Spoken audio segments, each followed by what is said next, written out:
रहा हूँ इंटेंशनली, ठीक है। पीएसओ की एनुअल रिपोर्ट है 2022 की।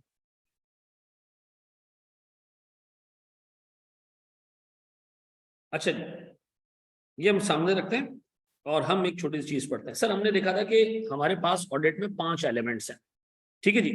5 एलिमेंट्स अगर होंगे ना तो एक ऑडिट एंगेजमेंट बन पाएगी। इनमें से एक एलिमेंट भी मिसिंग होगा, ये ऑडिट एंगेजमेंट नहीं कहलाएगी, अश्योरेंस एंगेजमेंट नहीं कहलाएगी, नॉन अश्योरेंस एंगेजमेंट बन जाएगी। नॉन अश्योरेंस एंगेजमेंट क्या होती है आगे जाकर हमने डिटेल में देखना है, ठीक है। 5 एलिमेंट्स का मतलब ये 5 चीजें होंगी ना प्रेजेंट, तो हम कहेंगे ये ऑडिट चल रहा है। नंबर 1, 3 पार्टी रिलेशनशिप, 3 पार्टीज होनी चाहिए। एक आपकी शेयर होल्डर्स हैं, एक आपकी मैनेजमेंट है, एक आपका ऑडिटर है, ठीक है जी।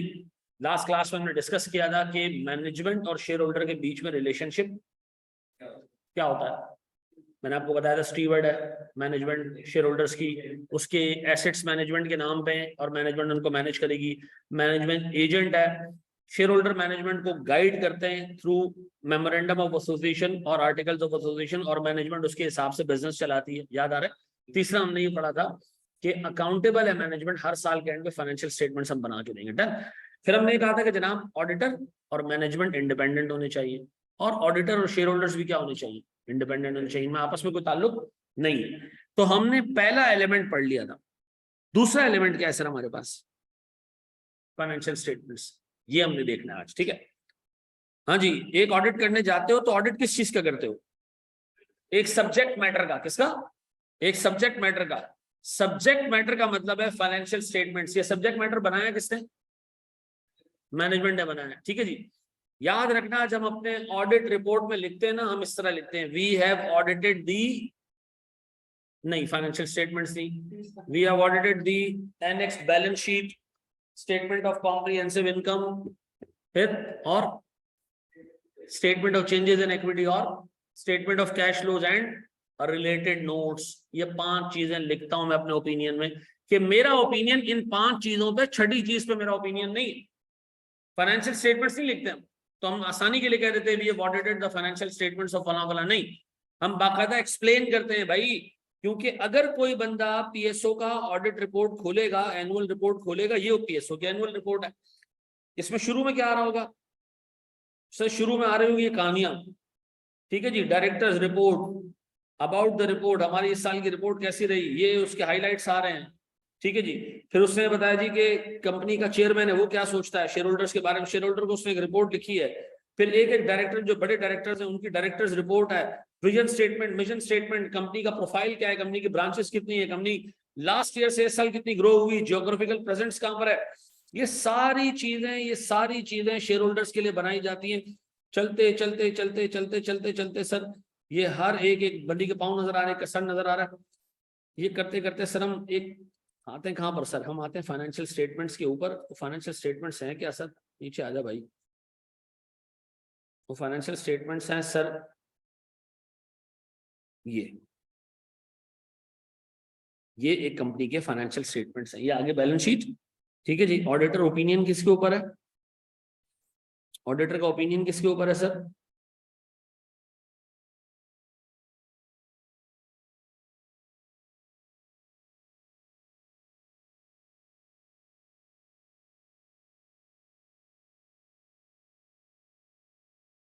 ओपिनियन पैरा कहां गया इसके अंदर।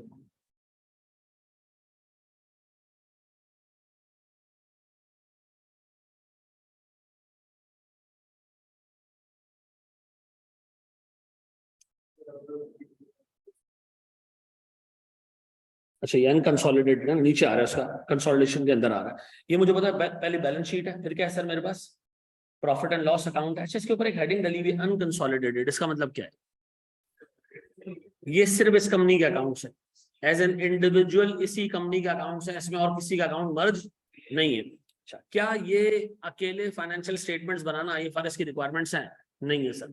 आईएफआरएस कंपनी को कहता है, पेरेंट कंपनी को कहता है तुमने क्या बनाना है, सिर्फ कंसोलिडेटेड फाइनेंशियल स्टेटमेंट। तो ऑडिटर का ओपिनियन हम वहां जाके देखते हैं। मुझे बताओ इसके अंदर इतनी सारी चीजें थी कि ऑडिटर ने सब पे ओपिनियन दिया, नहीं सर, ऑडिटर ने सब पे ओपिनियन नहीं दिया। किस पे ओपिनियन दिया, सिर्फ इन 5 चीजों के ऊपर। 5 चीजें क्या है, balance sheet, statement of financial position यानी statement of comprehensive income, statement of cash flows, फिर सर हमारे पास statement of change in equity और नोट्स, इन चीजों के अलावा हमारी ऑडिट रिपोर्ट के अंदर बहुत सारी चीजें होंगी, डायरेक्टर्स रिपोर्ट होंगी, रेशियोज होंगे, फ्यूचर प्रोस्पेक्ट्स होंगे कंपनी के, कंपनी ने ज़कात खैरात कहाँ दी है, ये सब आ रहा होगा। इन पे हम ओपिनियन नहीं देते हैं।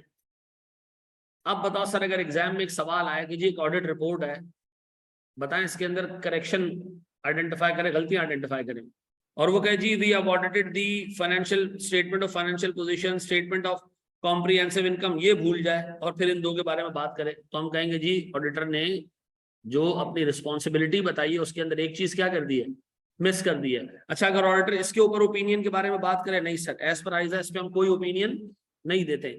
लेकिन एक ऑडिटिंग स्टैंडर्ड है हमारे पास कि अदर इंफॉर्मेशन जो ऑडिट रिपोर्ट के साथ जारी होती है, फाइनेंशियल स्टेटमेंट्स के साथ जारी होती है, उसमें ऑडिटर को कोई जिम्मेदारी है, ओपिनियन की जिम्मेदारी नहीं। लेकिन अगर इसमें कोई गलती होगी तो हम किसको बताएंगे, ये मैनेजमेंट को, हम शेयर होल्डर्स को ये चीज नहीं बताएंगे। अब बताएं सर, हम लिमिटेड है अपने ओपिनियन में कहां तक, सिर्फ इन 5 चीजों तक। 5 चीजों पे हम अपना ओपिनियन देंगे, ये फाइनेंशियल स्टेटमेंट से हमारी नजर में। सर जो बाकी की चीजें ऐसी एनुअल रिपोर्ट में शामिल है वो हमारे लिए फाइनेंशियल स्टेटमेंट्स नहीं, हम इसके ऊपर ओपिनियन नहीं देते। लेकिन अगर बीइंग एन ऑडिटर मेरे सामने कोई गलती आ जाती है तो मैं उसको क्या करूंगा, मैनेजमेंट को कम्युनिकेट करूंगा कि इसको सही कर लो, मैं उसको ओपिनियन नहीं दूंगा। और मैं अपने ओपिनियन को रिस्ट्रिक्ट भी करता हूँ, लिखता हूँ उसके अंदर कि मेरा ओपिनियन सिर्फ कितनी चीजों के ऊपर है, 5 चीजों के ऊपर है मेरा ओपिनियन, बाकी किसी चीज के ऊपर नहीं। जी मेरा बच्चा, नहीं कुछ भी नहीं ना। देखो मैंने बैलेंस शीट और P&L रिव्यू कर लिया, रेशियो कैलकुलेट करना उसका काम, वो अपने शेयर होल्डर्स को कुछ भी करके दे रहा है, वो मेरा जिम्मा नहीं है। मैं कहता हूं जी मेरा ओपिनियन देखना है तो सिर्फ किसको जाके देखो, फाइनेंशियल स्टेटमेंट्स को जाके देखो, उसमें कोई गलती हो हम मुझे जुर्मदार ठहरा सकते हो। लेकिन अगर आप ये कहो जी करंट रेशियो गलत कैलकुलेट हुआ है, जाओ भाई मैनेजमेंट को पकड़ो। ठीक है जी, याद रखना भाई एक कंपनी के फाइनेंशियल स्टेटमेंट्स के साथ इतनी सारी चीजें जारी होती हैं कि ऑडिटर उसको वेरीफाई भी नहीं कर सकता। ठीक है जी, उसको वेरीफाई करना इम्पॉसिबल होता है बाजों का। अब मुझे बताओ, कंपनी का क्लेम ये है कि अगले साल हम फलां जगह पे ड्रिलिंग एक्सरसाइज करेंगे, वहां से तेल निकालने की कोशिश करेंगे, ऑडिटर्स को कैसे वेरीफाई कर सकते हैं? ऑडिटर किस चीज का ऑडिट करने है, करंट चीजों का। मुझे नहीं पता फ्यूचर में वो क्या करे, वो अपने फाइनेंशियल स्टेटमेंट्स में ऑडिट रिपोर्ट में, ये सॉरी ऑडिट एनुअल रिपोर्ट के अंदर कुछ भी लिख के दे रहा है। बताओ सर, जो पूरी फाइनेंशियल स्टेटमेंट होती है इसको हम क्या कहते हैं, जो पूरी बुकलेट होती है इसको हम क्या कहते हैं, एनुअल रिपोर्ट। इस एनुअल रिपोर्ट में 2 चीजें होंगी, क्या चीजें, फाइनेंशियल स्टेटमेंट्स और अदर इन्फॉर्मेशन। फाइनेंशियल स्टेटमेंट्स में क्या क्या चीजें, ये 5 चीजें, और अदर इन्फॉर्मेशन ये सब कुछ है। हमने ओपिनियन किस पे देना है, सिर्फ फाइनेंशियल स्टेटमेंट्स के ऊपर, हम इसके ऊपर ओपिनियन नहीं देंगे। ऐसा एक चीज छोटी सी बात दिमाग में रखना कि as per accounting standards parent company को फाइनेंशियल स्टेटमेंट सिर्फ कौन से बनाने, कंसोलिडेटेड। अपने फाइनेंशियल स्टेटमेंट्स बनाना उसकी जिम्मेदारी नहीं है यहाँ, लेकिन चूंकि हमारा लोकल लॉ कहता है कि आपको अपने फाइनेंशियल स्टेटमेंट्स बनाने, तो हम बना लेते हैं, लेकिन हमारे ये रिक्वायरमेंट नहीं है। अब मुझे एक बात बताएं सर, मैं एक एनुअल रिपोर्ट उठाता हूँ, क्या उसके एक एक वर्ड पे ऑडिटर का ओपिनियन है? नहीं सर, उसमें किस हिस्से पे ऑडिटर का ओपिनियन है? सिर्फ इन 5 चीजों के ऊपर, बाकी जो चीजें उस पर हमारा ओपिनियन बिल्कुल भी नहीं है। अगर उसमें कोई गलती निकलती है मैं किसको इन्फॉर्म करूंगा, मैं शेयर होल्डर को नहीं बताऊंगा थ्रू ऑडिट में, मैनेजमेंट को बता दूंगा भाई ये फिगर्स अपेरेंटली गलत लग रही है, इसको सही कर दो। ठीक है जी, बड़े एक स्टेप आगे हम जनाब, ये कॉपी तो नहीं करना किसी ने है, अच्छा जी एक स्टेप हम आगे जा रहे हैं जनाब, और हम डिस्कस करने जा रहे हैं सर। अच्छा ये ना किताब में नहीं लिखा है, तो मैं अप्रिशिएट करूंगा कि लिख लेना, ठीक है। ये नई चीज ऐड हुई है, ये किताब में नहीं है हमारे, ठीक है। ये आप लोगों ने नोट भी करना है, ठीक है।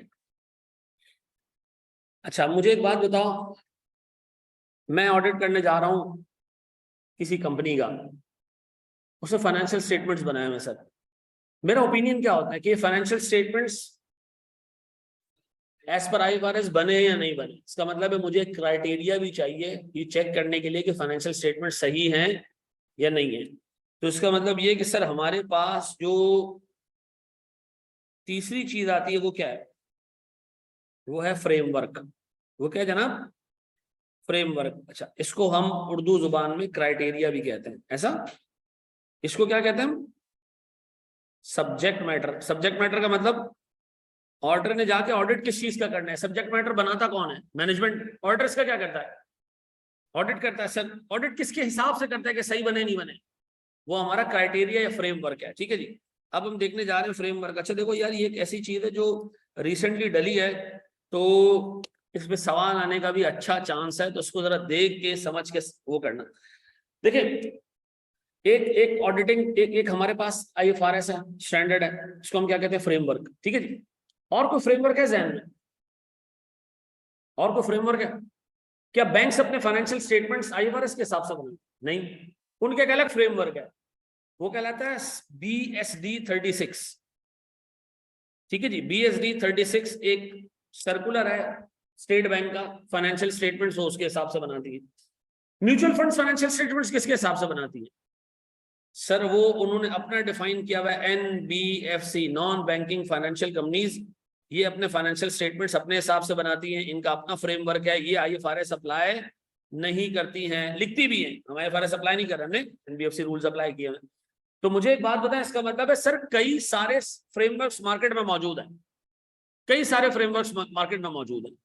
सबसे पहली चीज, फ्रेमवर्क कितने टाइप के, हमने ये पढ़ना है। फिर हमने ये पढ़ना है कि कौन सा फ्रेमवर्क हमारे लिए अप्रोप्रिएट होगा। पहले हमने क्या देखना है कि फ्रेमवर्क कितने टाइप के, और फिर हमने क्या देखना है कि कौन सा फ्रेमवर्क हमारी कंपनी के लिए अप्रोप्रिएट होगा। ठीक है जी, ये डिसीजन कौन लेगा कि फ्रेमवर्क कौन सा सही है कौन सा नहीं है? मैनेजमेंट लेगी, क्योंकि फाइनेंशियल स्टेटमेंट्स बनाने की जिम्मेदारी किसकी है? मैनेजमेंट की। तो फ्रेमवर्क भी वही डिसाइड करेगी जी। रीजन है, अभी एक्सप्लेन कर रहा हूं उसके अंदर। देखिए मुझे एक बात बताया, मैं एक बैंक से लोन लेने गया, गौर से सुनना, मैंने बैंक से कहा मुझे लोन चाहिए। बैंक ने कहा आप अपने फाइनेंशियल स्टेटमेंट्स ले आए। मैंने कहा मैं ले आता हूँ। अच्छा, मैं फाइनेंशियल स्टेटमेंट्स लेकर आया, किसकी बेसिस पे बने हुए? IFRS की बेसिस पे। उसने कहा ये नहीं चाहिए। तो मैंने कहा और कौन से फाइनेंशियल स्टेटमेंट्स होते हैं चाचा? यही होते हैं, और कौन से? उसने कहा नहीं, मैं चाहता हूँ मेरे लिए फाइनेंशियल स्टेटमेंट्स आप अलग से बनाए, कैश बेसिस पे। किस पे बनाए? मैंने कहा अच्छा। अब मैं गया, मैंने पूरे फाइनेंशियल स्टेटमेंट्स दोबारा बनाए, किस बेसिस पे? कैश बेसिस के ऊपर। मैंने सर जो खरीदा एक्सपेंस में डाला, और जो बेचा उसको मैंने रेवेन्यू में डाला, और मैंने एक बैलेंस शीट और P&L बना के ले गया। अच्छा, बैंक ने उसको देखा और उसके हिसाब से मुझे क्या दे दिया? लोन। क्यों? क्योंकि बैंक ये देखना चाह रहा था कि मैं कितना कैश जनरेट करता हूँ साल में। अब मुझे बताएं, ये जो मैंने बैंक के लिए फाइनेंशियल स्टेटमेंट्स बनाए कैश बेसिस के ऊपर, ये इसी बैंक के लिए बनाए या ये मैं जनरल अवाम को भी दे सकता हूँ? नहीं सर, ये बैंक के लिए मैंने बनाया। ऐसा? तो मुझे बताएं, ये फ्रेमवर्क कैश बेसिस पे अकाउंटिंग करना, ये भी एक फ्रेमवर्क है।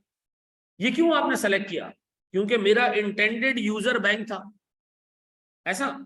सर दो किस्म के फ्रेमवर्क हैं यूजर के हिसाब से। यूजर देख के फ्रेमवर्क डिसाइड करते हो आप। अगर आपका user wide range of people है, तो फिर आप जो फ्रेमवर्क पिक करोगे वो जनरल पर्पस फ्रेमवर्क होगा। क्या होगा? अच्छा, IFRS is a general purpose framework. IFRS is a general purpose framework. लेकिन सर अगर मेरा जो इंटेंडेड यूजर है वो कोई स्पेसिफिक यूजर है, तो मैं उसके लिए क्या फॉलो कर सकता हूं सर? Special purpose framework. और कोई एग्जांपल है स्पेशल पर्पस फ्रेमवर्क की? सर मुझे FBR ने बुलाया और मुझे कहा जी आपने जो टैक्स रिटर्न फाइल किया वो गलत फाइल किया। आप एक काम करें, आप टैक्स रूल्स के हिसाब से फाइनेंशियल स्टेटमेंट्स बनाएं। मैंने कहा सर टैक्स रूल्स के हिसाब से आपके लिए तो अलग से बनाने पड़ेंगे। उसने कहा जी मेरे लिए बनाए, हमारे लिए बनाए, आप वो आवाम को नहीं दें। वो फाइनेंशियल स्टेटमेंट किसके लिए बनाए? हमारे लिए बनाए। मैंने सर क्या किया, एक फाइनेंशियल स्टेटमेंट्स बनाए किसके लिए? सिर्फ और सिर्फ FBR के लिए। और किसके हिसाब से? टैक्स रूल के हिसाब से। जो चीज टैक्स में इनकम थी मैंने इनकम ट्रीट की, जो चीज टैक्स में एक्सपेंस थी मैंने एक्सपेंस ट्रीट की। मैंने अकाउंटिंग वाला हिसाब किताब नहीं किया। मुझे बताओ मैंने कौन सा फ्रेमवर्क फॉलो किया, स्पेशल पर्पस या general purpose? Sir special purpose. में बैंक से लोन लेने के, बैंक ने कहा कैश बेसिस पे अकाउंटिंग करके दो। मैंने सर कैश बेसिस पे फाइनेंशियल स्टेटमेंट्स बना के दिए। मैंने जनरल पर्पस फ्रेमवर्क यूज किया या specific purpose? Sir specific purpose. ऐसा? सर मेरी पेरेंट कंपनी ने कहा कि मुझे आप अपने फाइनेंशियल स्टेटमेंट्स बना के दें, अवाम के लिए नहीं, मेरे लिए। किसने कहा? पेरेंट कंपनी ने कहा। मैंने कंसोलिडेशन करनी है, मुझे स्पेसिफिक फॉर्मेट में फाइनेंशियल स्टेटमेंट्स चाहिए, आप वो मुझे बना के दे दो। मैंने वो बना के दे दिए। ये जनरल पब्लिक के लिए नहीं है, किसके लिए? सिर्फ मेरे पेरेंट कंपनी के लिए। ये कौन सा फ्रेमवर्क है sir? Specific special purpose framework. इसका मतलब ये है कि सर जब फाइनेंशियल स्टेटमेंट्स आप बना रहे होते हो तो पहले आप यूजर डिफाइन करते हो कि किसके लिए बन रहे हैं, उसके हिसाब से फिर आप क्या करते हो, उसके हिसाब से फिर आप क्या करते हो, फ्रेमवर्क सेलेक्ट करते हो। ऐसा? अब मुझे एक बात बताएं, जो बैंक के लिए फाइनेंशियल स्टेटमेंट्स बने थे क्या मैं आवाम को दे सकता हूँ? नहीं। क्यों? क्योंकि इसमें फ्रेमवर्क कुछ और यूज हुआ है और अवाम के लिए क्या यूज होना चाहिए। अब इसके अंदर है ये जनाब, for a wide range user rules are set to ensure that financial statements are prepared in such a way that general public can understand it. अब मुझे एक बात बताओ, आईएफआरएस के हिसाब से जो फाइनेंशियल स्टेटमेंट्स बनते हैं ना, उसमें डिटेल डिस्क्लोजर्स होते हैं, ठीक है जी। डिटेल फाइनेंशियल स्टेटमेंट्स में डिस्क्लोजर आ रहे होते हैं, पीपी के, इंटेंजिबल्स के, फाइनेंशियल इंस्ट्रूमेंट्स के, बेपनाह डिस्क्लोजर होते हैं। क्यों? क्योंकि सर जनरल पब्लिक के अंदर डॉक्टर भी मौजूद है, इंजीनियर भी मौजूद है, एक आम बंदा भी मौजूद है, बीकॉम पास भी मौजूद है, चार्टर्ड अकाउंटेंट भी मौजूद है। हर एक बंदे को तो अकाउंटिंग की टेक्निकलिटीज नहीं आती ना। तो सर हमें फाइनेंशियल स्टेटमेंट्स को इतना डिटेल में बनाना पड़ता है कि एक आम बंदे को भी फाइनेंशियल स्टेटमेंट्स रीड करना आ जाए। तो हमने सर इसके लिए क्या यूज करना है? General purpose framework. General purpose framework की कोई एग्जाम्पल, बेहतरीन एग्जाम्पल आपके पास क्या है जनाब? आईएफआरएस। और शाबाश, तुम लोगों ने दुनिया देखी है ना। और कौन से फ्रेमवर्क है? यूएस गैप, यूएसए में फॉलो होता है, ठीक है जी। यूके गैप, यूके में फॉलो होता है सर। आईएफआरएस हमारे यहाँ फॉलो होती है। क्या यूके गैप यूके के बाहर में फॉलो होता है? हाँ सर, बहुत सारे मुल्क यूके गैप पे चल रहे हैं, बहुत सारे मुल्क यूएस गैप पे चल रहे हैं, बहुत सारे मुल्क आईएफआरएस पे चल रहे हैं, ठीक है जी। तो ये तीनों एग्जांपल है किसकी? जनरल पर्पस फ्रेमवर्क की। ऐसा अब मुझे एक बात बताएं, जनरल पर्पस फ्रेमवर्क में ख्याल ये रखा जाता है कि डिटेल डिस्क्लोजर इस हद तक बने हुए हो कि अवामुन नास को, जनरल बंदे को वो चीज समझ आ जाए। ऐसा स्पेसिफिक डिस्क्लोजर्स क्या होता है सर? स्पेसिफिक जो वो पर्पस फ्रेमवर्क है वो क्या सर ये स्पेसिफिक यूजर्स के लिए बनते हैं, ठीक है जी। टैक्स बेसिस हो गया, या जैसे किसी बैंक से लोन लेने जा रहे हो, फाइनेंशियल इंस्टीट्यूशन से, वो आपसे स्पेशल फाइनेंशियल स्टेटमेंट्स बनवा ले तो आप उसी के लिए बना रहे हो। एक बहुत जमाने पहले एक क्वेश्चन आया था, वो क्वेश्चन मुझे आज भी याद है, मेरी अटेम्प्ट में जब मैं ऑडिट का पेपर दे रहा था फाइनल में। उसने कहा जी 5 भाई हैं। कौन है? 5 भाई हैं, ठीक है जी। और उन्होंने फाइनेंशियल स्टेटमेंट्स अपनी कंपनी के बनाने। उन्होंने सोचा कि यार हम अपनी कंपनी के फाइनेंशियल स्टेटमेंट्स कैश बेसिस पे बना देते, अलाउड है या नहीं? 5 भाई उन्हीं की कंपनी है जी, अलाउड है या नहीं? देखें सर यहाँ पर लोग कितने हैं? बहुत थोड़े से लोग हैं। इंटेंडेड यूजर कौन है? 5 लोग। अवाम नहीं है, जनरल अवाम नहीं है, लार्ज नहीं है, जनरल पब्लिक नहीं है। कौन है? 5 स्पेसिफिक बंदे।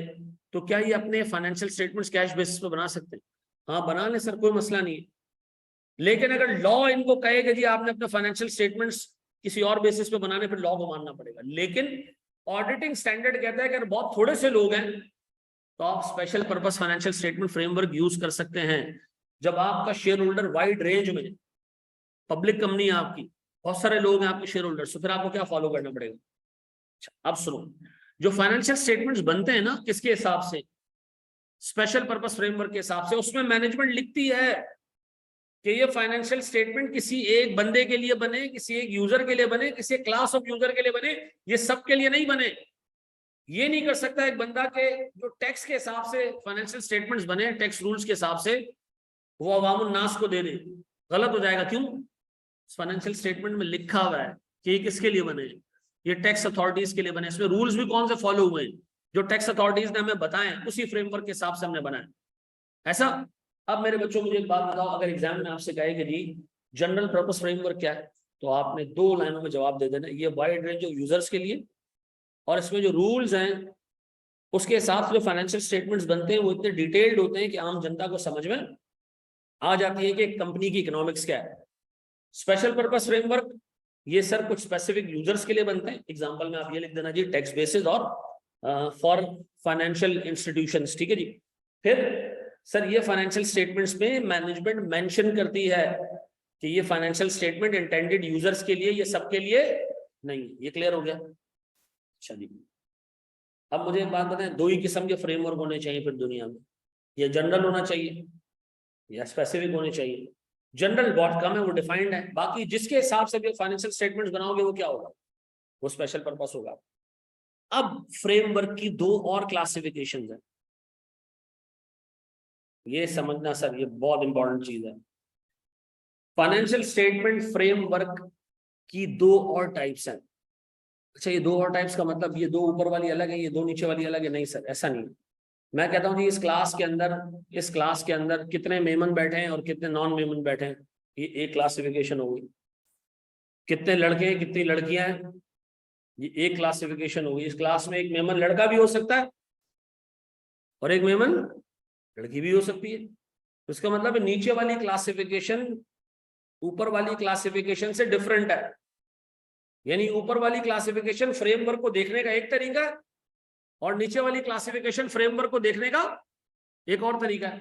भाई दो किस्म के फ्रेमवर्क हो सकते हैं, एक फेयर प्रेजेंटेशन फ्रेमवर्क है और एक कंप्लायंस फ्रेमवर्क है।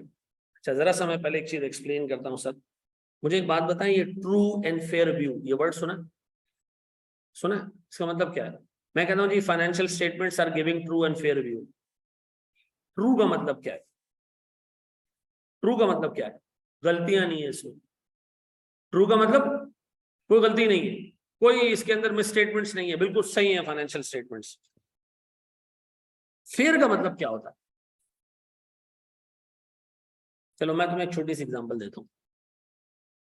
मेरी कंपनी में ना एक पेनल्टी लगी है 5 लाख रुपए की, पेनल्टी लग गई है। अच्छा मैंने क्या किया, पेनल्टी की अमाउंट लिख दी कि 5 लाख की पेनल्टी है। फिर मैंने नीचे कहानी लिखी कि ये पेनल्टी मुझ पे इसलिए लगी, मैं बहुत मजलूम हूँ, ये फलाना ढिमका है, और हमें पूरी उम्मीद है कि पेनल्टी सब्सिक्वेंटली रिवर्स हो जाएगी, शेयर होल्डर्स को नहीं घबराना चाहिए, देयर इज 100% चांस कि अमाउंट रिवर्स हो जाए। ऑडिटर आया, उसने कहा यार ये क्या लिखा है आपने? मैंने कहा भाई मैं जो भी लिखूं मेरी मर्जी, ऊपर मैंने आपने कहा था प्रोविजन बना दो, मैंने बना दिया, लाइबिलिटी बुक कर दी, नीचे कहानी लिखना तो मेरा अपना हिसाब किताब है ना। उसने कहा नहीं सर ये कहानी बायस्ड है, इस कहानी से शेयर होल्डर का व्यू खराब हो सकता है। मैंने कहा जी क्या मैंने कोई नॉन कंप्लायंस की है? स्टैंडर्ड में जितनी भी चीजें रिक्वायर्ड थी मैंने लिख दी, एक चीज एक्स्ट्रा लिख दी तो आपको क्या मसला है? उसने कहा नहीं सर एक्स्ट्रा लिखने से प्रॉब्लम हो रही है, यूजर इसको पढ़ेगा मिसगाइड होगा। मैंने कहा भाई मैं जो चीजें लिख रहा हूँ क्या उसमें फिगर्स में कोई गलती है तो मुझे बता दो। उसने कहा नहीं गलती नहीं है सर, आपकी इंफॉर्मेशन बायस्ड है, एक पर्टिकुलर व्यू की तरफ टिल्ट हो रही है, ये चीजें लिखना अलाउड नहीं है। इसका मतलब है ओवर डिस्क्लोजर अलाउड है, लेकिन अगर ओवर डिस्क्लोजर यूजर का व्यू पॉइंट चेंज कर रहा हो, गलत डायरेक्शन में लेके जा रहा हो, तो मैं उसको क्या कहूंगा? ये बायस्ड इंफॉर्मेशन है। तो सर हम कहते हैं जनाब हमारे फाइनेंशियल स्टेटमेंट्स को ट्रू भी होना चाहिए और फेयर भी होना चाहिए। फेयर का मतलब है इंफॉर्मेशन जो एक्स्ट्रा भी लिखी गई है वो सच हो, वो सीधी हो, अपना ओपिनियन इंपोज करने की कोशिश ना की गई हो, ऐसा। अब मेरी छोटी सी एक चीज वो है सर, एक एक एक एक रूल है कि अगर एक कंपनी की अर्निंग्स एक ही जगह से आ रही है, बहुत सारी अर्निंग्स, ठीक है जी, तो सामने वाली पार्टी अगर पट्ठा बैठ गया उसका तो हमारी कंपनी का भी पट्ठा बैठ जाएगा। मिसाल के तौर पर KNN एक चिकन प्रोड्यूस करने वाली कंपनी है, इसका 80% आउटपुट कौन खरीदता है? इससे KFC खरीदता है सर, KFC का सारा इनपुट इसी से आता है। KFC 80% KNN का आउटपुट खरीदती है। अब मुझे बताओ KNN की टोटल डिपेंडेंस किसके ऊपर है? तो सर अगर KNN जो है वो कल अपने फाइनेंशियल स्टेटमेंट्स में एक एक्स्ट्रा नोट आता है क्वालिटी ऑफ अर्निंग्स का कि जी हमारी अर्निंग्स का 70-80% 60% अगर एक बंदे से आ रहा है, IS1 कहते हैं बेहतर है कि नोट डाल दो। अगर वो नोट हम आमतौर पर डालते हैं, इस दफा हमने हटा दिया, ऑडिटर है उसने कहा जी ये आपने नोट क्यों हटाया? मैंने कहा जी ऑप्शनल है, मैं हटा सकता हूँ। उसने कहा सर ऑप्शनल तो है लेकिन इससे इन्फॉर्मेशन क्या हो रही है?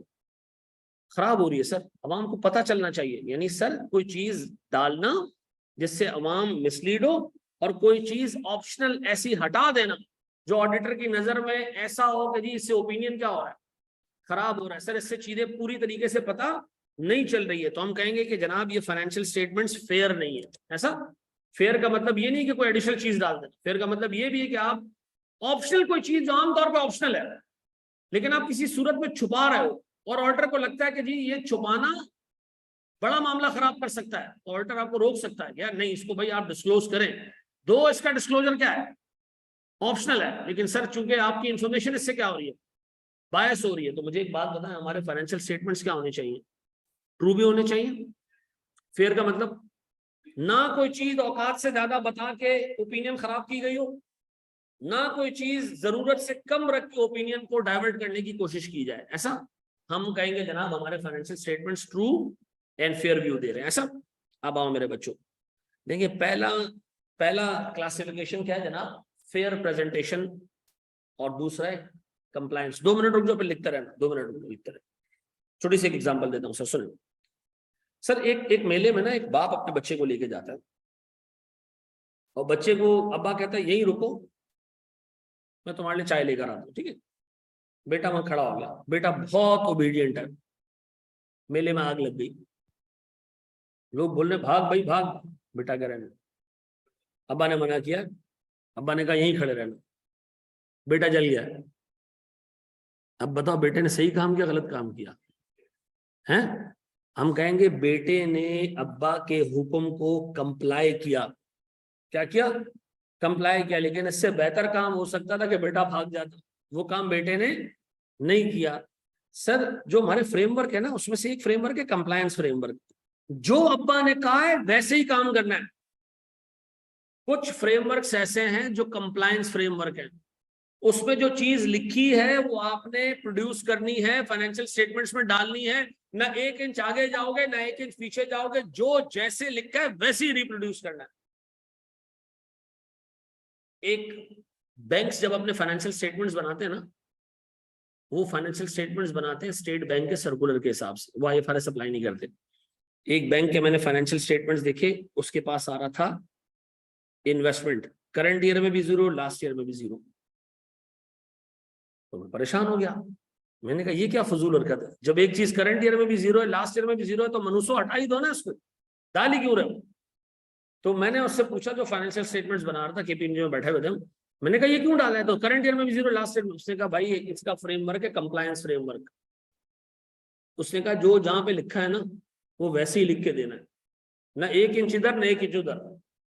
कंप्लायंस फ्रेमवर्क के अंदर हम जो चीजें फ्रेमवर्क में लिखी हैं एज इट इज रिप्रोड्यूस करते हैं, ठीक है जी। इसमें ना एक चीज ऐड करते हैं ना एक चीज कम करते हैं।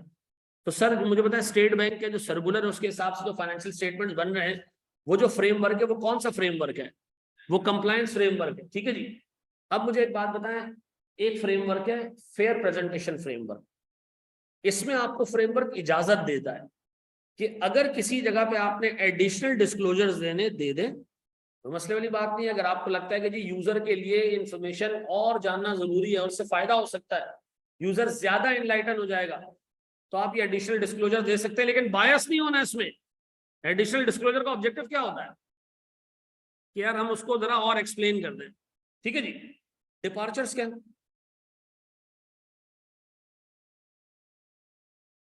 एक रूल लिखा हुआ है हम उसको कंप्लाई नहीं करते, हम कहते हैं है तो सही, रूल तो है, लेकिन इसको छोड़ देना ज्यादा बेहतर होगा, फाइनेंशियल स्टेटमेंट्स उससे सही बनेंगे। ऐसा हो सकता है क्या कि एक रूल आईएफआरएस में लिखा है और उसको तोड़ देने से फाइनेंशियल स्टेटमेंट ज्यादा बेहतर बनते हैं? जैसे सर उसमें आईएफआरएस में लिखा है कि जी जब पॉलिसी चेंज होगी तो हम क्या करेंगे, रेट्रोस्पेक्टिवली अप्लाई करेंगे, ऐसा। अब रेट्रोस्पेक्टिव डाटा जो पड़ा है वो सारा खराब है, रिलायबल नहीं है, सही नहीं है डाटा, क्या करूं मैं?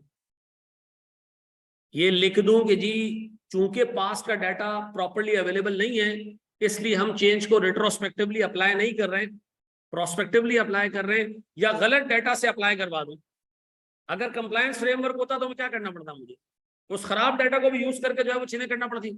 लेकिन सर मुझे स्टैंडर्ड इजाजत देता है कि अगर कोई पॉलिसी रेट्रोस्पेक्टिवली अप्लाई हो रही है और आपके पास पास्ट की इंफॉर्मेशन प्रॉपर्ली अवेलेबल नहीं है, आपने उसको मॉनिटर ही नहीं किया कभी, तो आप एक लाइन लिख के कि जी चूंकि हिस्टोरिकल डाटा मेरे पास सही ऑर्डर में अवेलेबल नहीं है, रिलायबल नहीं है, तो मैं चेंज इन पॉलिसी को प्रोस्पेक्टिवली अप्लाई कर रहा हूं। आप कर सकते हैं, डिविएशंस और डिपार्चर्स अलाउड हैं। अब बताएं अगर आईएफआरएस में 10 उसूल लिखे, मैं 11 अप्लाई कर दूं तो मसला नहीं सर, क्योंकि हमारा प्रेजेंटेशन कौन सा फ्रेमवर्क है हमारा?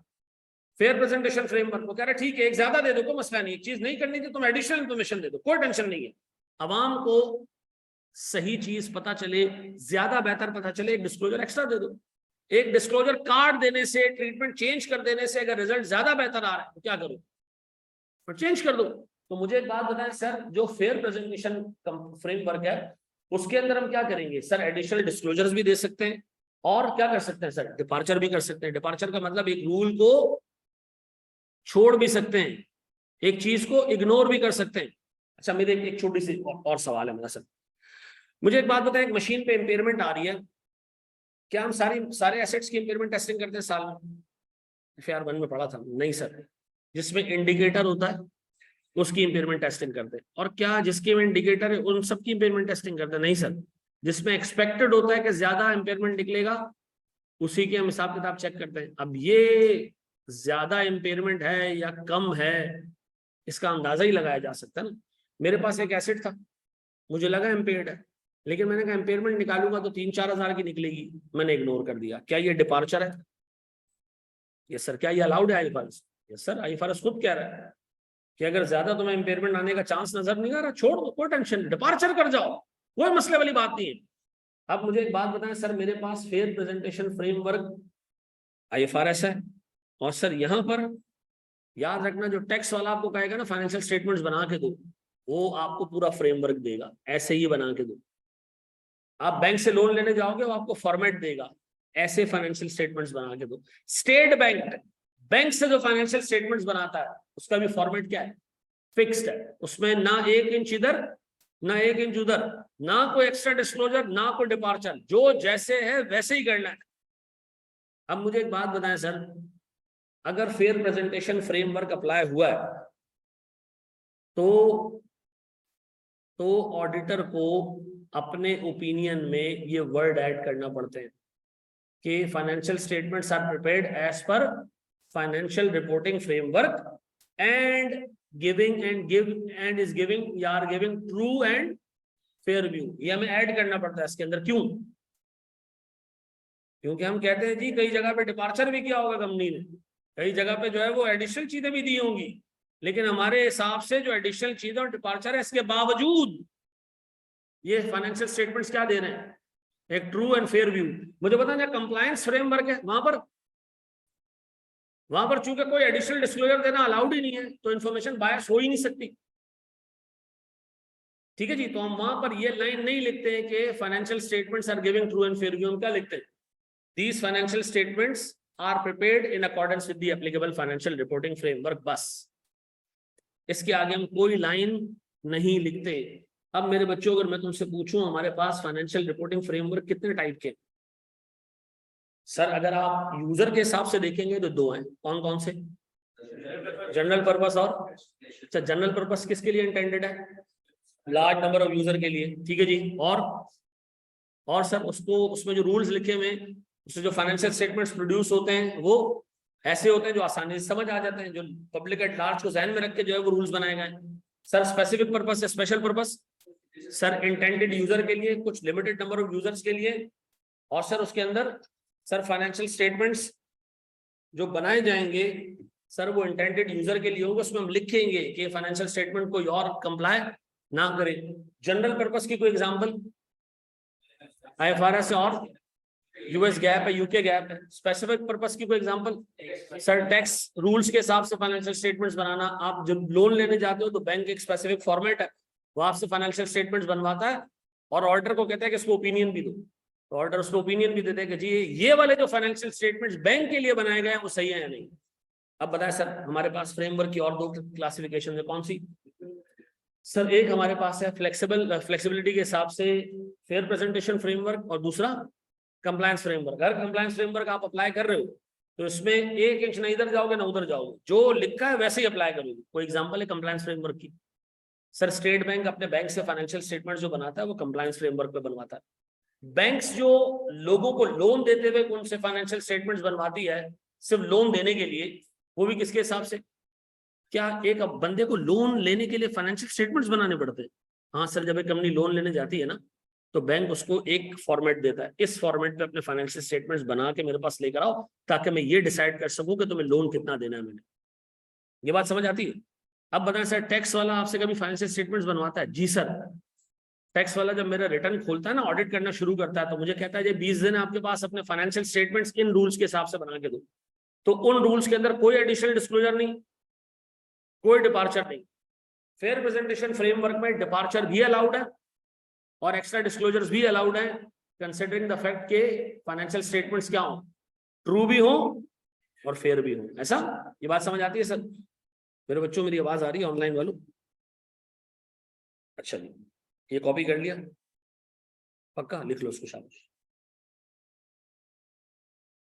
आएगी, ठीक है जी। ये नहीं कि आएगी आपकी किताब उठाओ यार ये सर ने कराया, ये है ही नहीं, काट दो, ये नहीं, ठीक है जी, ये मेरी रिक्वेस्ट रहेगी।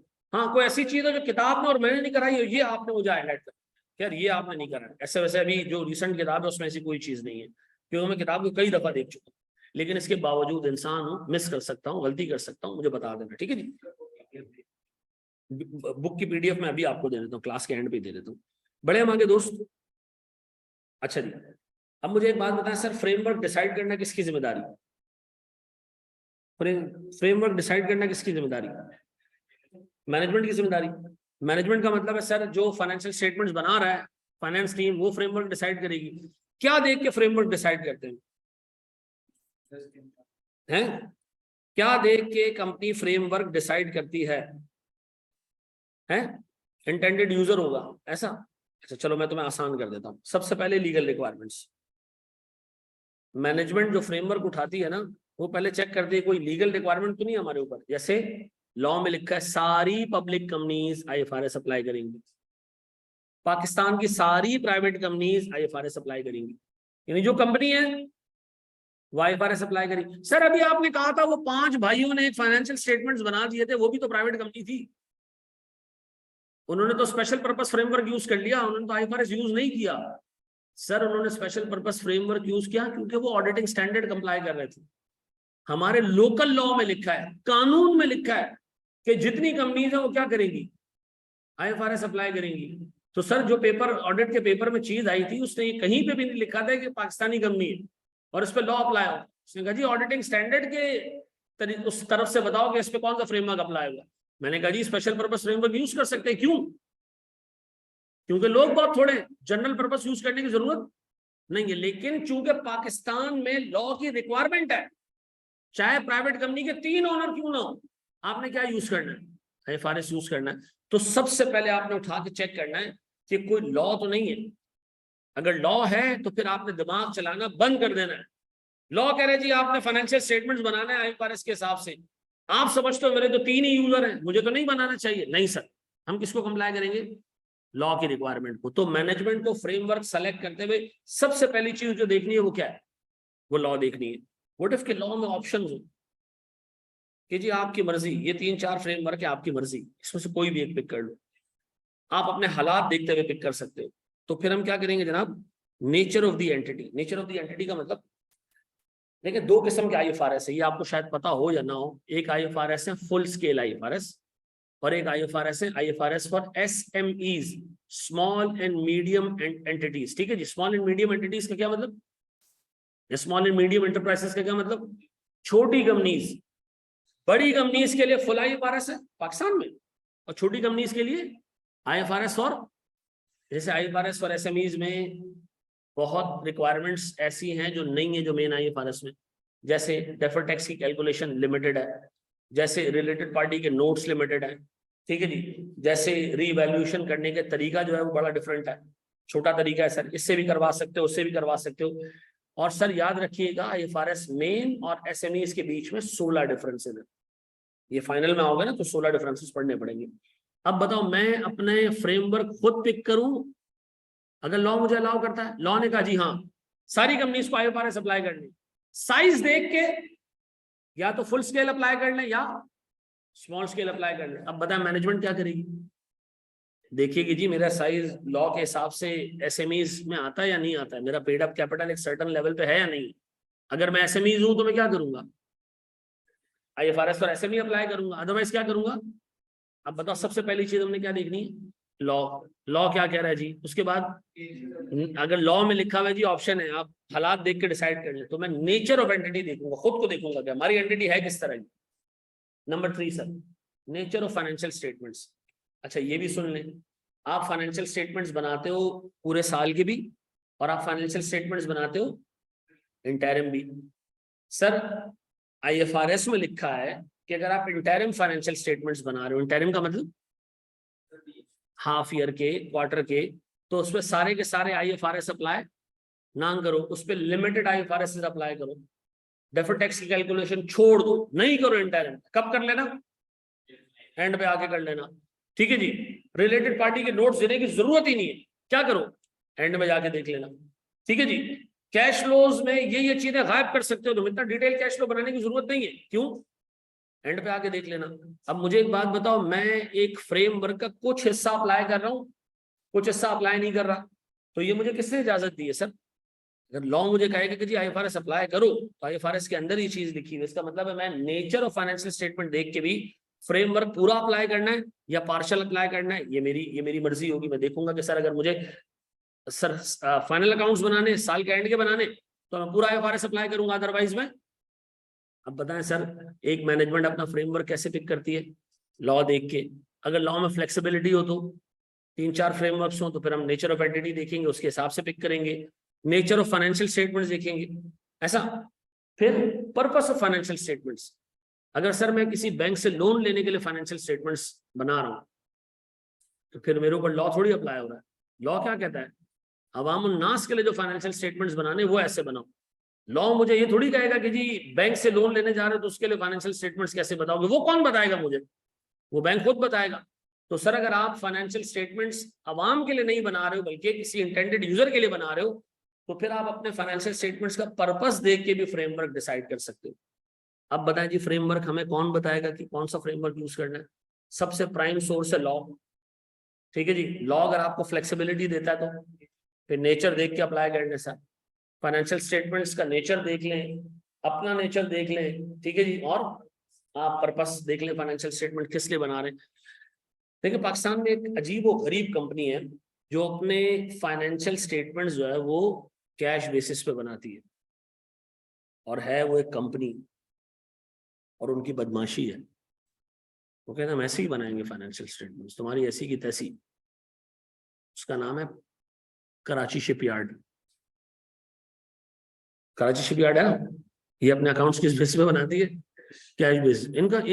इनका हिसाब किताब यही, गवर्नमेंट हार गई, गवर्नमेंट ने कहा जो बना के दे रहे हैं वही उसी का ऑडिट कर दो। अब उनका फ्रेमवर्क सही नहीं है। अच्छा अब मुझे एक बात बताएं, फ्रेमवर्क पिक करने की जिम्मेदारी किसकी? मैनेजमेंट की। अगर मैनेजमेंट ने फ्रेमवर्क गलत पिक किया है, तो मैं बीइंग एन ऑडिटर जाके करूंगा क्या? मैं जाके क्या मैं देखूंगा फाइनेंस ये फ्रेमवर्क सही पिक किया नहीं, कि मेरी जिम्मेदारी में आता है? हाँ सर मेरी जिम्मेदारी में बिल्कुल आता है, क्योंकि फाइनेंशियल स्टेटमेंट्स उसी के हिसाब से बने हुए। तो मैं सबसे पहले जाके देखता हूं कि फ्रेमवर्क जो मैनेजमेंट ने पिक किया है क्या वो एक्सेप्टेबल है या नहीं। अगर एक्सेप्टेबल है तो ठीक है, और अगर एक्सेप्टेबल नहीं है तो मैं क्या मैनेजमेंट को लानत दे के चला जाऊंगा? नहीं सर, मैं मैनेजमेंट को जाके समझाऊंगा, यार ये तूने जो फ्रेमवर्क पिक किया है ना, ये एज पर लॉ नहीं है, ये एज पर लॉ नहीं है, गलत फ्रेमवर्क पिक किया तूने। वो कहेगा जी लॉ की रिक्वायरमेंट नहीं है। मैं कहूंगा यार ये नेचर ऑफ एंटिटी देख अपनी, तू बड़ी एंटिटी है, तूने ऐसे में इसका कैसे आगे बारे सप्लाई कर दिया, गलत किया तूने ये। वो कहेगा नहीं सर मैं ऐसे में हूं, वो कहेंगे नहीं आपका फ्रेमवर्क सही नहीं है, ऐसा है या नहीं है। तो सर फ्रेमवर्क मैनेजमेंट गलत भी तो पिक कर सकती है, तो हम क्या करेंगे जाके, अगर एक्सेप्टेबल है तो ठीक है, नहीं एक्सेप्टेबल तो हम उसको जाके कहेंगे इसको चेंज करो। अगर मैनेजमेंट चेंज कर देती है तो मैं ऑडिट एक्सेप्ट कर लूंगा और कंटिन्यू करूंगा। अगर मैनेजमेंट फ्रेमवर्क चेंज नहीं करती तो मैं ऑडिट ही एक्सेप्ट नहीं करूंगा। इसका मतलब ये जो फ्रेमवर्क देखने का डिसीजन है कब है? ऑडिटर बनने से पहले हम देखेंगे भाई, हम पूछेंगे भाई मैं फाइनेंशियल स्टेटमेंट्स किसके हिसाब से बनाते हैं? उन्होंने कहा जी हम कैश बेसिस पे करते हैं। मैंने कहा लाना था, हम ऑडिट ही नहीं कर रहे। क्यों नहीं? हम पहले उसको बोलेंगे सर इसको चेंज कर दें, और वो क्या नहीं चेंज करना तो फिर हम ऑडिट ही नहीं करेंगे। ठीक है जी, तो फिर शिपयार्ड का ऑडिट क्यों करता है केपीएमजी या जीटी क्यों करता है ऑडिट उसको? है अब गवर्नमेंट आता है, गवर्नमेंट की बीच में आके फड्डा डालती है कि आप इनके लिए इसी को फ्रेमवर्क ट्रीट कर लें, आप इसके लिए इसी को फ्रेमवर्क ट्रीट कर लें, तो उसको क्या मिल जाता है? लीगल कवर मिल जाता है। ऐसा जब लीगल कवर मिलता है तो हम फिर उसके हिसाब से फाइनेंशियल स्टेटमेंट्स देख लेते हैं, कोई टेंशन नहीं है। लेकिन हम अपने फाइनेंशियल स्टेटमेंट्स में ट्रू एंड फेयर व्यू का वर्ड यूज नहीं करते। ये आगे आप जाके पढ़ोगे। इस वक्त सिर्फ आपने ये रखना है कि एक फ्रेमवर्क एक्सेप्टेबल कब होता है। अब बताएं जी उनको क्यों इजाजत दी है? क्योंकि उनके काम का नेचर इस तरह का है, ठीक है जी, और वो जमाने से इस तरह अकाउंट्स बनाते आ रहे हैं। स्टेट बैंक के अकाउंट्स बनते हैं, डॉलर 4 रुपए पे आता हुआ, कितने पे? 4 रुपए पे डॉलर आता है। वो गाड़ी दी थी तो उसने आगे से भी ठोकी थी, पीछे से भी ठोकी थी। ठीक है जी, पहले आगे खंबे में मारी, फिर पीछे करने के लिए पीछे वाले खंबे में मार दी। ठीक है ना। अच्छा जी सर, मैं दोबारा एक चीज पूछ रहा हूँ, सुनो मेरे प्यारे बच्चों, सुनो। मैं फिर आपसे एक सवाल पूछ रहा हूँ। आप एक ऑडिट पे गए हो, आपको फ्रेमवर्क कितने टाइप के नजर आ सकते हैं? सर 2 टाइप के नजर आ सकते हैं, general purpose, specific purpose. Framework compliance based भी हो सकता है और फेयर प्रेजेंटेशन बेस्ड भी हो सकता है। सही कौन सा है इसमें? सर ये डिपेंड करता है हमें लॉ ने कहा क्या है कि हमने कौन सा फ्रेमवर्क अप्लाई करना है। और अगर लॉ कुछ नहीं कह रहा, खामोश है, फ्लेक्सिबल है, तो फिर हम एंटिटी का नेचर देख के पिक कर लेंगे। ठीक है जी। या फिर हम सर फाइनेंशियल स्टेटमेंट्स का नेचर देख के पिक कर लेंगे, या फिर हम जो है वो पर्पस ऑफ फाइनेंशियल स्टेटमेंट्स देख के पिक कर लेंगे। मुझे बताओ ये 3 कब आपने अप्लाई करने? ये 3 क्राइटेरिया जब लॉ में फ्लेक्सिबिलिटी है या लॉ खामोश है कि कौन सा फ्रेमवर्क पिक करना है, आप खुद पिक करें। ऐसा है मेरे बच्चों? मुझे बताओ फ्रेमवर्क पे कहानी जहन में रखोगे, कर लोगे मैनेज? I sure? अच्छा जी, आज मैं आपको एक क्वेश्चन दूंगा, ठीक है जी, और उसमें आपने मुझे कुछ चीजें होंगी जो आपने पिक करनी होंगी। एक क्वेश्चन के 2-3 पार्ट्स होंगे। पहले तो आपने पिक करना है फ्रेमवर्क सही है या नहीं है। ठीक है जी। फिर मैं कुछ लाइंस लिखूंगा कि करेक्ट है या नहीं। जैसे मैं लाइन लिखूंगा, जनाब we have audited the statement of financial position, statement of comprehensive income, statement of changes in equity and notes. Cash flow भूल गया। अच्छा कैश फ्लो भूल गया तो मैंने कहा मैं कैश फ्लो नहीं डालना क्योंकि कंपनी ने नहीं बनाया कैश फ्लो है। कंपनी ने कैश फ्लो नहीं बनाया तो मैंने उसको ओपिनियन नहीं दिया, क्योंकि मेरे तो काम ये है कि फाइनेंशियल स्टेटमेंट्स में जो चीज है वो सही है या नहीं है। जब एक चीज ही नहीं है तो मैं उसको ओपिनियन क्यों दूं?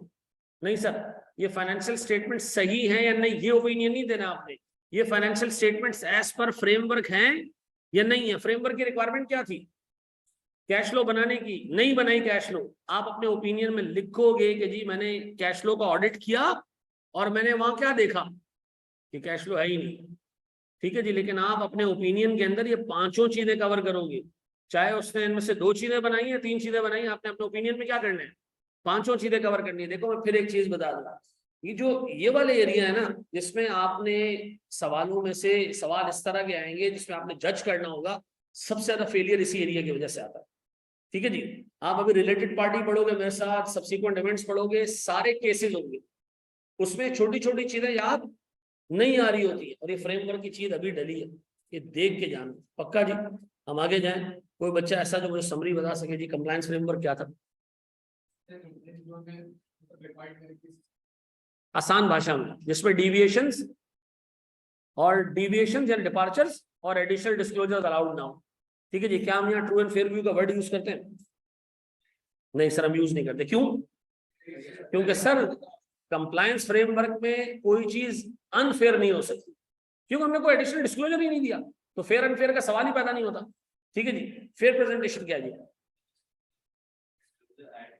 सर? जिसके अंदर हम हस्बे जरूरत कुछ डिस्क्लोजर्स ऐड भी कर सकते हैं और कुछ डिपार्चर्स भी कर सकते हैं, जहां हमें लगेगा कि जी ये ट्रू एंड फेयर व्यू के लिए जरूरी है तो हम ये कर सकते हैं। ऐसा जी। फिर हमने डिस्कस किया कि जी फ्रेमवर्क की सिलेक्शन कैसे होती है, करता कौन है? मैनेजमेंट करती है। ठीक है जी। फाइनेंशियल स्टेटमेंट बनाने के लिए वो क्या देखती है? सबसे पहले लॉ में लिखा है, फिर आगे की कोई चीज देखने की जरूरत नहीं है। अगर लॉ में नहीं लिखा तो फिर अपनी एंटिटी का नेचर देख लो, लार्ज एंटिटी है, स्मॉल एंटिटी है। फाइनेंशियल स्टेटमेंट्स देख लो, पूरे साल के या हाफ ईयर के। ठीक है जी। फाइनेंशियल स्टेटमेंट्स पब्लिक के लिए बना रहे हो या किसी टैक्स एडवाइजर, किसी जो है वो टैक्स उसके लिए बना रहे हो, अथॉरिटी के लिए बना रहे हो? पक्का? अगर फ्रेमवर्क सेलेक्ट करना मैनेजमेंट की जिम्मेदारी है और मैनेजमेंट फ्रेमवर्क गलत पिक कर ले, तो क्या ऑडिटर उसको रोक सकता है? या जो भी उसने पिक किया उसके हिसाब से हम देख लें फाइनेंशियल स्टेटमेंट्स? नहीं, हम देखेंगे कि जी एक लार्ज एंटिटी के लिए एसएमई पिक किया है, गलत है। ठीक है जी। जनरल पब्लिक के लिए फाइनेंशियल स्टेटमेंट स्पेसिफिक फ्रेमवर्क के थ्रू बन रहे हैं, गलत है। गलत है सर, जो फाइनेंशियल स्टेटमेंट्स बैंक को दिए थे वही जनरल पब्लिक को दे रहे हैं, गलत है। तो ऑडिटर आके पहली चीज क्या करेगा? ये चेक करेगा कि फाइनेंशियल रिपोर्टिंग फ्रेमवर्क सही है या नहीं है। ठीक है जी। अगर फाइनेंशियल रिपोर्टिंग फ्रेमवर्क सही नहीं होगा तो क्या होगा? हम मैनेजमेंट को कहेंगे कि इसको क्या करें, चेंज करें। अगर मैनेजमेंट चेंज कर देती है और फाइनेंशियल स्टेटमेंट्स आगे उसके हिसाब से बनाती है, तो हम एंगेजमेंट एक्सेप्ट कर लेंगे। वर्डिंग देख लो, हम एक्सेप्ट करेंगे। इसका मतलब है सारी बातें कब हो रही है? ऑडिटर के लिए एक्सेप्टेंस देते वक्त कि मैं ऑडिटर बनना चाह रहा हूं या नहीं। अब अगर वहां मुझे पता चलता है कि जी फ्रेमवर्क गलत है और मैनेजमेंट की इंटेंशन है कि इसको चेंज भी नहीं करेगी, तो मैं एक्सेप्ट ही नहीं करूंगा, विड्रॉ करने की बात नहीं आ रही है। पक्का है जी? चलिए एक स्टेप हम आगे बढ़ते हैं जनाब। बस क्यों भाई, इसके बाद तुम लोगों को क्लास है क्या? कौन सी कंपनी लॉ है?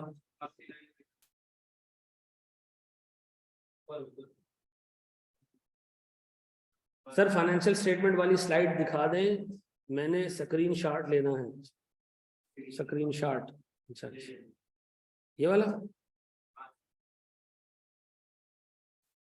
अच्छा देखो ये जो चीज है ना, ये किताब में नहीं है, ठीक है? ये आई होप आप लोगों ने सारी चीजें आज वाली लिख ली थी, ठीक है? ये वाला पेज है? नहीं ये वाला पेज है, इससे पहले वाला नहीं है। बुक आपको मैं अभी दे देता हूँ, ये मैं भी आपको अभी अभी अभी अभी दे देता हूँ।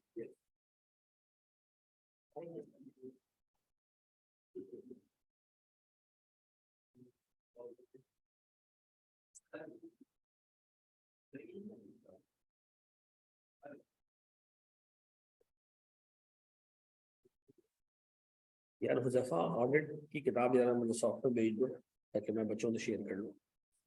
चलो मैं अभी यहीं तक रखते हैं जनाब, 7-8 मिनट रह गए। मैं एक चीज और खोलना चाह रहा था, लेकिन एक छोटी सी डिस्कशन हम कर लेते हैं, फिर हम क्लास ऑफ करते हैं। मुझे बताएं, आपको जब कोई रिलीजियस मसला आता है आप किसके पास जाते हैं? कोई भी रिलीजियस मसला आता है जनरली मुसलमान जाते हैं किसी मौलवी के पास, ऐसा? मौलवी क्या करता है? मौलवी उठाता है कुरान, उससे कोशिश करता है सबसे पहले अल्लाह की बात हो। अच्छा उसमें कोई चीज नहीं होती डायरेक्ट, तो फिर क्या करता है मौलवी? किसी हदीस की किताब उठाता है, ठीक है जी, हदीसों से निकालने की सोल्यूशन निकालने की कोशिश करता है। उसमें भी ना हो तो फिर क्या करता है मौलवी? फिर सर मौलवी को या जो भी डिसीजन मेकर है उसको एक इजाजत है कि वो अपना दिमाग चलाए, जजमेंट यूज करे। अपनी क्या यूज करे? जजमेंट यूज करे। तो जब जजमेंट यूज होती है तो इसका मतलब है उसको अपनी नॉलेज अप्लाई करना पड़ेगी, ऐसा? ऑडिटर को 3 जगह जजमेंट लेने की इजाजत है। कल हम जो टॉपिक पढ़ेंगे ना उसके लिए भी दिमाग बना रहा हूं। पहली जगह, कोई ऑडिटिंग का मसला हो वो जजमेंट दे सकता है, अकाउंटिंग का मसला हो वो जजमेंट ले सकता है, एथिक्स का मसला, एथिक्स का मसला, एक ऑडिट क्लाइंट के मैंने शेयर्स भी खरीदे, मैं उसको ऑडिट कर रहा हूँ, उससे लोन भी लिया मैं उसको ऑडिट कर रहा हूँ, ये एथिकल इशूज है। एथिकल इश्यूज में अगर लॉ खामोश है, नहीं पता चल रही चीज, तो जजमेंट कौन लेगा? ऑर्डर लेगा। 3 जगह पे जजमेंट ऑर्डर लेगा। कौन कौन सी जगह पे? ऑडिटिंग इशू, अकाउंटिंग इशू और एथिकल इशू। इसके अलावा ऑडिटर को जजमेंट लेने की इजाजत नहीं है। क्यों? ऑडिटर एक्सपर्ट ही नहीं है इन चीजों के अलावा किसी का, तो वो जजमेंट कैसे ले सकता है? अब एक मौलाना, एक आप जा रहे हो किसी इंजीनियर के पास, आप उससे पूछ रहे हो कि जी दीन मजहब क्या है, तो वो तुम्हें ये तो बता सकता है कि नट बोल्ट कैसे टाइट कर दे, लेकिन वो मजहब तुम्हें नहीं सिखा सकता। आप किसी ऐसे नाचने वाले के पास, अदाकार के पास जाके अगर उससे मजहब पूछोगे तो उसको नहीं पता होगा। अगर मौलाना के पास आप नहीं जाते ना कि मुझे डांस स्टेप बताओ कि कैसे है, तो ऐसे आपने जो मैं सिर्फ ऑडिट पर आऊंगा कि ऑडिटर, हमें कल एक टॉपिक पढ़ेंगे professional judgement and professional scepticism. Judgement कहाँ यूज करनी है? इन 3 चीजों में। इन 3 चीजों के अलावा आपकी औकात नहीं है। अच्छा अब एक बात बताएं, टैक्स मैटर है, टैक्स का इशू आ गया कि इस पर टैक्स बनता है या नहीं बनता। मैं एक्सपर्ट नहीं हूं सर, मैं जजमेंट नहीं लूंगा यहाँ पे। मैं अगर जजमेंट नहीं ले सकता तो मैं क्या करूंगा? इसके एक्सपर्ट से पूछूंगा जाके, ऐसा? मैं अपनी तरफ से कोई जजमेंट नहीं लूंगा। एक अकाउंटिंग इशू है, नहीं आ रहा मुझे समझ में, एक अकाउंटिंग इशू है, बोरिंग कॉस्ट कैपिटलाइज होनी है नहीं होनी है, अब मैं एक्सपर्ट को अपॉइंट कर सकता हूँ? नहीं। क्यों? अब ये डिसीजन आपने खुद देना है। क्यों? आप एक्सपर्ट हो। एक ऑडिटिंग प्रोसीजर करूं या ना करूं, ये भी मेरा अपना हिसाब किताब है। ऑडिट क्लाइंट एक्सेप्ट करूं एथिकली या नहीं करूं, ये मेरा अपना है। सर बेड डेट्स जो कंपनी ने बनाए वो बेड डेट सही है या नहीं है, एक्सपर्ट नहीं हूं सर, अकाउंटिंग का इशू नहीं है ये। बेड डेट्स डिसाइड होते हैं ये देख के कि सामने वाला पार्टी बंदा पैसा कितना पे कर सकता है, उसके लिए प्रोबेबिलिटी लगानी पड़ती है, एक्चुरियल अजम्पशंस लेनी पड़ती है, उसका मैं एक्सपर्ट